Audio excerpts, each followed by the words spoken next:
साहित्य निधि में प्रस्तुत है शिव प्रसाद सिंह जी की लिखी कहानी कर्मनाशा की हार। बिहार के कैमूर से निकली कर्मनाशा नदी बहते हुए उत्तर प्रदेश में आती है। ये नदी बिहार और उत्तर प्रदेश को बांटती है। इसके एक तरफ उत्तर प्रदेश के सोनभद्र, चंदौली, वाराणसी और गाजीपुर जिले हैं। हमारे देश में कई नदियां हैं जिन्हें लोग भगवान की तरह पूजते हैं। ये नदियां अपने जल से हमारा जीवन सरल तो बनाती ही हैं, साथ ही हिंदू पौराणिक कथाओं में भी इनका खासा जिक्र है।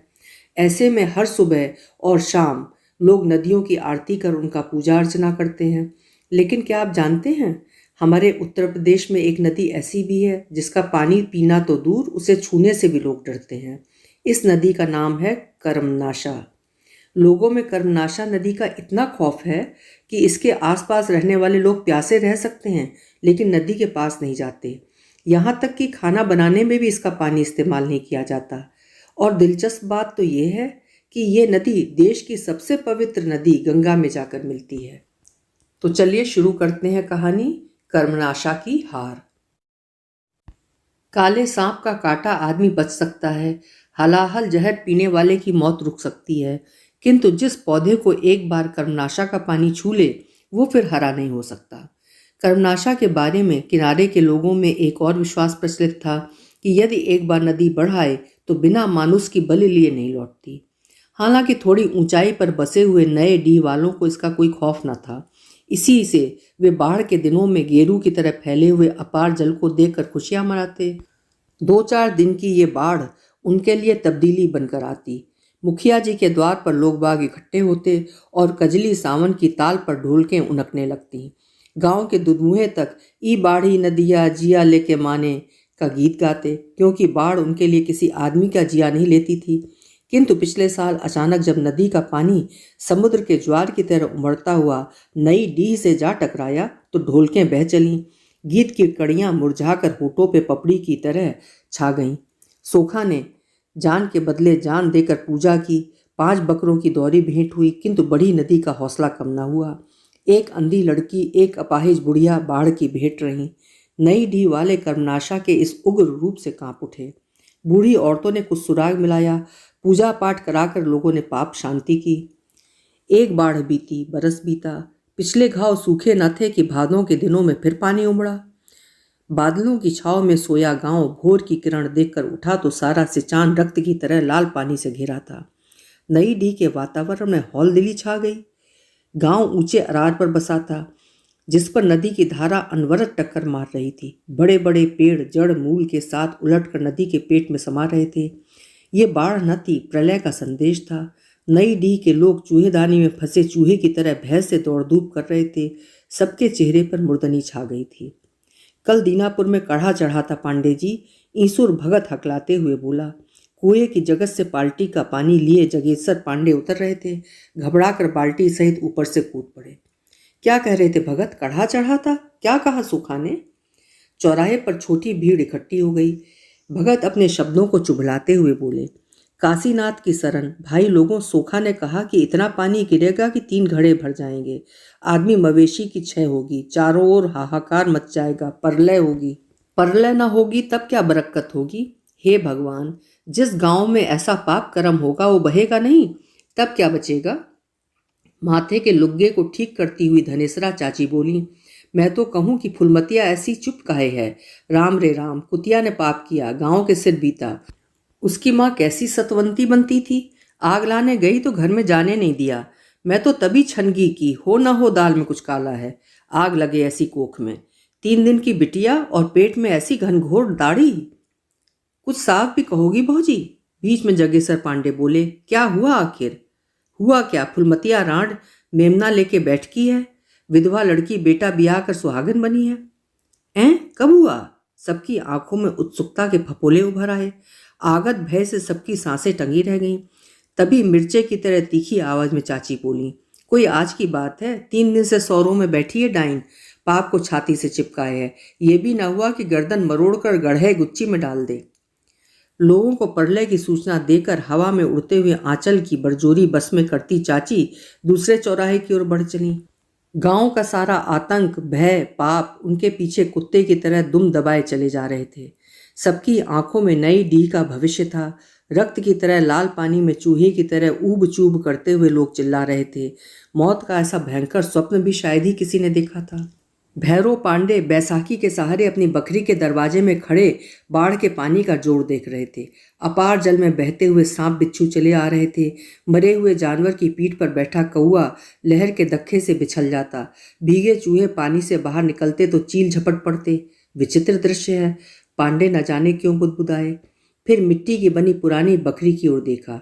पांडे के दादा देश देहात के नामी गिरामी पंडित थे। उनका ऐसा इकबाल था कि कोई किसी को कभी सताने की हिम्मत नहीं करता था। उनकी बनवाई है ये बकरी, भाग की ले कौन टारे। 2 पुश्त के अंदर ही सभी कुछ खो गया। मुट्ठी में बंद जुगनू हाथ के बाहर निकल गया और किसी ने जाना भी नहीं। आज से 16 साल पहले माँ बाप एक नन्हा लड़का हाथ में सौंप कर चले गए। पैर से पंगु भैरव पांडे अपने 2 बरस के छोटे भाई को कंधे से चिपकाए असहाय निर्वलंब खड़े रह गए। धन के नाम पर बाप का कर्ज मिला, काम धाम के लिए दुधमुहे भाई की देख रेख, रहने के लिए बकरी जिसे पिछली बाढ़ के धक्कों ने एकदम जर्जर कर दिया है। अब ये भी न बचेगी। पांडे के मुंह से भवितव्य फूट रहा था, जिसकी भयंकरता पर उन्होंने जरा भी ख्याल करना जरूरी नहीं समझा। दरारों से भरी दीवारें उनके खुरदुरे हाथों के स्पर्श से पिघल गईं। वर्षा का पानी पसीज कर हाथों में आंसू की तरह चिपक गया। सनसनाती हवा गांव के इस छोर से उस छोर तक चक्कर लगा रही थी। विधवा फुलमतिया को बेटा हुआ है। बेटा कुतिया के पाप से गांव तबाह हो रहा है। राम राम, ऐसा पाप भैरव पांडे के कानों में आवाज के स्पर्श से भी भयंकर पीड़ा पैदा हो गई। बैसाखी उनके शरीर के भार को संभाल ना सकी और वे धम्म से चौखट पर बैठ गए। बाजू के धक्के से कोहनी छिल गई। चिनचिनाती कोहनी का दर्द उनके रोए रोए में बिंध रहा था और पांडे इस पीड़ा को होठों के बीच दबाने का प्रयत्न कर रहे थे। सब कुछ गया, वे बुदबुदाए। कर्मनाशा की बाढ़ उनकी उस जर्जरी बकरी को हड़पने नहीं, उनके पितामह की उस अमूल्य प्रतिष्ठा को हड़पने आई है, जिसे अपने इस विपन्न अवस्था में भी पांडे ने धरती पर नहीं रखा। दुलार से पली वो प्रतिष्ठा सदा उनके कंधे पर पड़ी रही। मैं जानता था कि वो छोकरा इस खानदान का नाश करने आया है। पांडे की आंखों में उनके छोटे भाई की तस्वीर नाच उठी। 18 वर्ष का सरहरा पानीदार कुलदीप, जिसकी आंखों में भैरव की माँ की छाया तैरती नजर आती, उसके काले काकुल को देखकर मुखिया जी कहते कि इस पर भैरव पांडे के दादा की लौछार पड़ी है। पांडे हो कर हंस पड़ते। जा रे कुलदीप, बरामदे में बैठ कर पढ़। भैरव पांडे मन में बुदबुदाते, तेरे आंख में 100 कुंड चालू, हरामी कहीं के, लड़के पर नजर गड़ाता है। कुछ भी हुआ इसे तो भगवान कसम तेरा गला घोंट दूंगा। बड़ा आया मुखिया जी। फिर जरा बढ़ के बोलते, क्या लौछार पड़ेगी मुखिया जी, दादा के पास तो 5 पछाई गायें थीं, एक से एक 2 धन दूध लें तो पचसेरी बाल्टी भर जाती थी। यहाँ तो इस लौंडे को दूध पचता ही नहीं। फिर साल 12 महीने हमेशा मिलता भी कहाँ है हम गरीबों को। अब वो पुराने जमाने की बात कहाँ रह गई पांडे जी, मुखिया कहता है और अपने संकेतों से शब्दों में मिर्चे की तिताई भरकर चला जाता।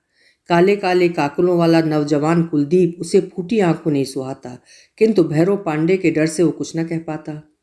भैरव पांडे दिन भर बरामदे में बैठकर रुई से बिनौले निकालते, तूमते, सूत तैयार करते और अपनी तकली नचा नचा कर जनेऊ बनाते। जजमानी चलाते, पत्रा देख लेते, सत्यनारायण की कथा बाँच देते और इससे जो कुछ मिलता कुलदीप की पढ़ाई और उसके कपड़े लत्ते आदि में खर्च हो जाता। यह सब कुछ मर मर कर किया था। इसी दिन को पांडे की आंखों में प्यास छा गई। लड़के ने उन्हें किसी और का न रखा। आज यहाँ आफत मची है, आप पता नहीं कहाँ भाग कर छिपा है। राम जाने कैसा हो। सूखी आंखों से 2 बूंदें गिर पड़ी। अपने से तो कौर भी नहीं उठा पाता था। भूखा बैठा होगा कहीं, बैठे मरे, हम क्या करें। पांडे ने बैसाखी उठाई, बगल की चारपाई तक गए और धम्म से बैठ गए। दोनों हाथों में मुंह छिपा लिया और चुप लेटे रहे। पूर्वी आकाश पर सूरज 2 लट्ठे ऊपर चढ़ाया था। काले काले बादलों की दौड़ धूप जारी थी। कभी कभी हल्की हवा के साथ बूंदें बिखर जाती। दूर किनारों पर बाढ़ के पानी की टकराहट हवा में गूंज उठती। भैरव पांडे उसी तरह चारपाई पर लेटे आंगन की ओर देख रहे थे। बीचों बीच आंगन के तुलसी चौरा था, जो बरसात के पानी से कटकर खुरदुरा हो गया था। पुराने पौधे के नीचे कई मासूम मरकती पत्तियों वाले छोटे छोटे पौधे लहराने लगे थे। वर्षा की बूंदें पुराने पौधे की सख्त पत्तियों पर टकराकर बिखर जाती। टूटी हुई बूंदों की फुहार धीरे से मासूम पौधों पर फिसल जाती। कितने आनंद मग्न थे वे मासूम पौधे। पांडे की आंखों के सामने कार्तिक की वो शाम भी नाच उठी। 2 बरस पहले की बात होगी। शाम के समय जब वे बरामदे में लेटे थे, फुलमत आई अपनी बाल्टी मांगने। सुबह भैरव पांडे ले आए थे किसी काम से। कुलदीप, जरा भीतर से बाल्टी दे देना, कहा था पांडे ने। सफ़ेद साड़ी में लिपटी लिपटाई गुड़िया की तरह फुलमत आंगन में इसी चौरे के पास आकर खड़ी हो गई थी, और बाल्टी उठाने के लिए जब कुलदीप झुका था तो फुलमत भी अपने दोनों हाथों से आंचल का खूंट पकड़कर तुलसी जी की वंदना करने के लिए झुकी थी। कुलदीप के झटके से उठने पर वो उसकी पीठ से टकरा गई थी अचानक। तब न जाने क्यों दोनों मुस्कुरा उठे थे। भैरव पांडे क्रोध से तिलमिला गए थे। वे गुस्से के मारे चारपाई से उठे तो देखा कि कुलदीप बाल्टी लिए खड़ा था और फुलमत तुलसी चौरे पर सिर रखकर प्रार्थना कर रही थी। न जाने क्यों पांडे की आंखें भर आईं। बरसात के दिनों के बाद इस खुरदुरे चौरे को उनकी माँ पीली मिट्टी के लेवन से संवार फिर श्वेत बलुई माटी से पोत कर सफ़ेद कर देती। शाम को सूखे हुए चबूतरे पर घी के दीपक जलाकर माथा टेक कर वे लड़कों के मंगल के लिए विनय करती। तब वे भी ऐसे ही झुककर आशीर्वाद मांगती और पांडे बगल में चुपचाप खड़े दियों का जलना देखा करते थे। पांडे को सामने खड़ा देख कुलदीप हड़बड़ाया और फुलमत बाल्टी लेकर चुपचाप बाहर चली गई। पांडे के चेहरे पर एक विचित्र भाव था जिसे संभाल सकने की ताकत उन दोनों के मन में न थी, और दोनों ही भय की कंपन लिए इधर उधर भाग खड़े हुए। बहुत दिनों तक पांडे के चेहरे पर अवसाद का ये भाव बना रहा। कुलदीप डर के मारे उनकी ओर देख नहीं पाता। ना तो पहले जैसी जिद कर सकने की हिम्मत होती, ना हंसी के कलरव से घर के कोने कोने को गुंजान बनाने का साहस। पांडे ने अपने दिल को समझाया, इसे लड़कों का क्षणिक खिलवाड़ समझा। सोचा, धरती की छाती बड़ी कड़ी है, ठेस लगते ही सारी गुलाबी पंखुड़ियां बिखर जाएंगी, दोनों को दुनिया का भाव ताव मालूम हो जाएगा। पांडे के रुख से फुलमत भी सशंक हो गई थी। वो इधर कम आती। कुलदीप के उठने बैठने पढ़ने लिखने पर पांडे की कड़ी नज़र थी। वो किताब खोलकर बैठता तो दिए की टेम में श्वेत वस्त्रों में लिपटी फुलमत खड़ी हो जाती। पुस्तक के पन्ने खुले रह जाते और वो एकटक दिए की लौ को देखता रहता। पांडे को उसकी ये दशा देखकर बड़ा क्रोध आता, पर कुछ कहते नहीं। कुलदीप, एक बार टोक भी दिया था, क्या देखते रहते हो इस तरह, तबीयत तो ठीक है ना? जी, इतना ही कहा था कुलदीप ने, और फिर पढ़ने लग गया था। दिए की लौ कुलदीप के चेहरे पर पड़ रही थी, जिससे पीछे घने अंधकार में लेटे पांडे क्रोध, मोह और न जाने कितने प्रकार के भावों के चक्कर में झूल रहे थे। उन्हें फुलमत पर बेहद गुस्सा आता। टीमल मल्लाह की विधवा लड़की मेरा घर चौपट करने पर क्यों तुली है? बाप मरा, पति मरा, अब ना जाने क्या करेगी, जाने कौन सा मंत्र पढ़ दिया। ये कबूतर की तरह मुंह फुलाए बैठा रहता है, न पढ़ता है न लिखता है। हंसना, खेलना, खाना सब भूल गया। पांडे चारपाई से उतरकर इधर उधर चक्कर लगाते रहे, पर निर्णय कुछ न कर पाए। समय बीतता गया। कुलदीप भी खुश नजर आता, हंसता खेलता। पांडे की छाती से चिंता का भारी पत्थर खिसक गया। एक बार फिर उनके चेहरे पर हंसी की आभा लौटने लगी। रुई सूत का काम फिर शुरू हुआ। गांव के 2-4 उठल्ले निठल्ले आकर बैठ जाते। दिन गवाष्टक में बीत जाता। सुरती मलमल कर ताल ठोंकने और पिच से थूक कर किसी को गाली देते या निंदा करते। इन सब चीज़ों से वास्ता न रखते हुए भी पांडे सुनते जाते। उनका मन तो चक्कर खाती तकली के साथ ही घूमता रहता। हूँ हाँ करते जाते और निठल्लों की बातों में सन्नाटे को किसी तरह झेल ले जाते। पांडे उसी चारपाई पर लेटे थे। अंतर इतना ही था कि दिन थोड़ा और ऊपर चढ़ाया था। लहरों की टकराहट थोड़ी और तेज हो गई थी। रक्त की तरह खौलता हुआ लाल पानी गांव के थोड़ा और निकट आ गया था। उनकी नसें किसी तीव्र व्यथा से जल रही थीं। पांडे के वंश में कभी ऐसा नहीं हुआ था। वे फुसफुसाए। बगल की दीवार में ताखे पर रामायण की गुटका रखी थी। उन्होंने उठाया। एक जगह लाल निशान लगा था। पिछले दिनों कुलदीप रात में रामायण पढ़ा करता था। जब से वो गया है आज तक गुटका खुली नहीं। पांडे के हाथ कांपे। गुटका उलटकर उनकी छाती पर गिर पड़ी। उठाकर खोला, वही लाल निशान। वो सीता भा विद प्रतिकूला, मिलई न पावक मिटई न सूला, सुनो विनय न विटप अशोका, सत्य नाम करु हरु मम शोका। पांडे की आंखें भरभर आईं, झरझर आंसू गिरने लगे। हिचकी लेकर वे टूट पड़े। यह चुड़ैल मेरा घर खा गई। शब्द फूटे किंतु भीतर घुमड़ कर रह गए। गाली देने से भी क्या होगा? अब इतने तक रहता तो कोई बात थी। आज उसे बच्चा हुआ है, कहीं कह दे कि लड़का कुलदीप का है तो नहीं नहीं, ऐसा नहीं हो सकता। पांडे बड़बड़ाए। उन्होंने अपने बालों को मुट्ठियों से कसकर खींचा, जैसे इनकी जड़ में पीड़ा जम गई है, खींचने से थोड़ी राहत मिलेगी। वे उठना चाहते थे किंतु उठ ना सके। आंखों के सामने चिंगारियां फूटने लगीं। उन्हें आज मालूम हुआ कि वे इतने कमजोर हो गए हैं। कुलदीप के जाने के बाद से आज तक उनका जीवन अव्यवस्था की एक कहानी बनकर रह गया है। 4-5 महीने से कुलदीप भागा है। पहले कई दिनों तक वे जरूर बेचैन थे, किंतु समय ने दुख को बुलाने में मदद की थी। आज फिर कुलदीप उनकी आंखों के सामने आकर खड़ा हो गया। बीती घटनाएं एक एक कर आंखों के सामने नाचने लगीं। फागुन का आरंभ था। मुखिया जी की लड़की की शादी थी। गांव भर में खुशी छाई रहती, जैसे सबके घर शादी होने वाली हो। शादी के दिन तो गांव वालों में बनने संवरने की होड़ लग गई। सब लोग पट्टी कटा रहे थे। शौकीनों की पट्टी 4-4 अंगुल चौड़ी छुरे से बनी थी। कुएं की जगह पर दोपहर को 2 घंटे पहले से भीड़ लगी थी और अब 2 बजने को आए। साबुन लग रही थी। पैरों में जमी मैल सिकड़े से रगड़ रगड़ कर छुड़ाई जा रही थी। बारात आई। द्वार पूजा की शोभा का क्या कहना। बनारस की रंडी नाचने आई थी। छैल छबीलों की भीड़ जम गई थी। शाम को महफिल जमी। मुखिया जी का दरवाजा आदमियों से खचाखच भरा था। एक और गली में सिमट कर औरतें बैठी हुई थीं, गांव की लड़कियां, बूढ़ियां और कुछ मनचली बहुएं। बाई जी आई, अपना तामझाम फैलाकर बैठ गई। सारंगी लेकर बूढ़े मियाँ ने किनकिन किया। बाई जी ने अलाप के बात गाया। नीच ऊंच बूझत नाही, मैं हारी समझाओ, दोनों नैना बड़ बेदर्दी, दिल में गड़ गयो हाओ। महफिल से बहुत दूर गांव के छोर पर आमों के पेड़ों पर फागुन के पीले चांद की छाया फैली थी, जिसके नीचे चितकबरे के चाम की तरह फैली चांदनी में एक प्रश्न उठा। मुखिया जी की महफिल में पतुरिया ने जो गीत गाया था कितना सही था। कौन सा गीत? वे दोनों नैना बड़े बेदर्दी। धत! उस दिन मैं बड़ी देर तक इंतजार करता रहा। मेरी माँ के सिर में दर्द था। कौन है? जोर की आवाज़ गूंज उठी थी। पास की गली में एक छाया खो गई थी। कौन है? फिर आवाज़ आई थी। मैं हूँ कुलदीप। यहाँ क्या कर रहे हो? नदी की ओर चला गया था। इस समय? पेट में दर्द था। क्रोध की हालत में भी भैरव पांडे मुस्कुरा उठे थे। झूठे? पेट में दर्द था कि आंख में? कुलदीप का सिर लज्जा से झुक गया था। उसे लगा जैसे एक क्षण का ये भयप्रद जीवन उसकी आत्मा पर सदा के लिए छा जाएगा। एक क्षण के लिए बोला हुआ ये झूठ उसके जीवन को झूठा साबित कर देगा। एक क्षण के लिए झुका ये माथा फिर कभी ना उठ सकेगा। वो झूठ के इस पर्दे को फाड़ डालना चाहता था, किंतु कुलदीप, भैरव पांडे ने आहिस्ता आहिस्ता कहा, तुम गलत रास्ते पर पांव रख रहे हो बेटा। तुमने कभी अपने बाप दादों की इज्जत के बारे में सोचा है?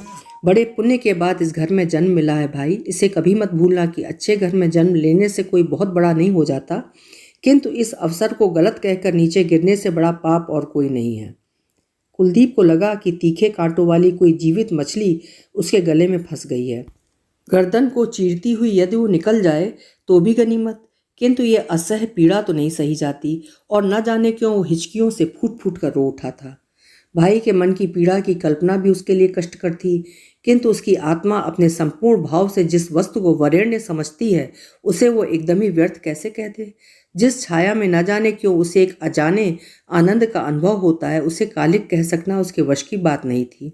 और इस कष्ट के भार को उसकी आंखें संभाल न सकीं। भैरव पांडे भी भाई से लिपट गए थे, उसकी पीठ सहला रहे थे और उसे बार बार चुप हो जाने को कह रहे थे। यदि कोई देख ले तो उनके मन में आया और वे कुलदीप को जल्दी जल्दी खींचते हुए एक ओर चले गए। आंसुओं में जो पश्चाताप उमड़ता है वो दिल की कलौज को मांझ डालता है। पांडे ने सोचा था कि कुलदीप अब ठीक रास्ते पर आ जाएगा। उनके वंश की मर्यादा अपमान के तराजू पर चढ़ने से बच जाएगी।